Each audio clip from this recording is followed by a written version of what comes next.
Binuksan sa publiko ang Likhang Filipino sa Rojas Boulevard sa Pasay City bilang isang lugar para sa mga gawa at produktong Filipino. Alamin natin kung ano-ano ang makikita rito kasama ko mismo sa mga bumisita. O namasyal na naman ako. Dito sa ASPN po, talagang pasyal po tayo ng pasyal. Kaya panoorin po natin to. Akala nyo po, pag sinasabing made in the Philippines ay mga souvenir items lamang, aba, dyan po kayo nagkakamali dahil narito po tayo sa Likhang Filipino Exhibit dito sa Pasay City upang makita ang mga produktong Pilipinong pinanlalaban natin sa pandaigdigang merkado. Kaya tara, samahan niyo po ako. Pagpasok pa lang sa Likhang Filipino, bumungad na kaagad ang makulay at mayaman na kulturang Pilipino. Makikita rito ang isang exhibition hall at permanenteng showroom para sa iba't ibang industriya at paglikha ng Pilipinas. May espasyo para sa mga gawa ng iba't ibang artists at designers, mga obra na mahusay at may sariling personalidad. Makikita rin dito ang iba't ibang produkto katulad ng traditional arts and crafts, gayon din ang mga damit at sapatos na may local touch. At ito, may nakita kong pasalubong para kay Patpi. Pang ASPN niya. Ayan. So, Patpi ha, sasuot mo yan mamaya. Or bukas.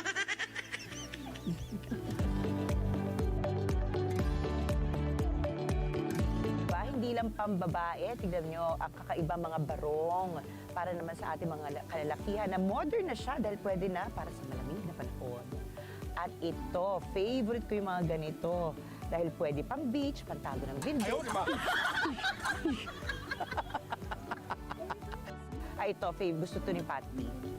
Ayan, ganyan yung mga tipo ng mga tabas na gusto niya. Mula sa mga tela, aksesorya, dekorasyon at ilaw sa tahanan, hanggang sa mga pangregalo at mga produktong pagkain, lahat po ng ito ay makikita sa Likhang Filipino.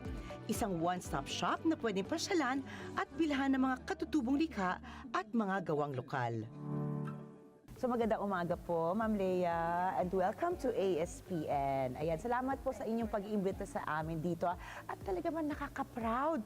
Pagpasok nyo pa lang, talagang mafe-feel mo na yung pride as a Filipino. Ano po ba talaga yung layunin nitong Likhang Filipino exhibit for 2026? Well, you mentioned about pride, no, being Filipino. I think the first objective of this entire facility is really to showcase. This is basically the main objective for us to show the world that we also have global quality products. Dito, ang kultura ay hindi lamang inaalala. Ito ay patuloy na binubuhay at pinayayabong. Sa bawat produkto, makikita ang pagsasalin ng kaalaman mula sa nakaraan patungo sa kasalukuyan. Isang lugar na handog ay mga produkto at serbisyong Pilipino na pwedeng ipagmalaki sa pandaigdigang pamilihan.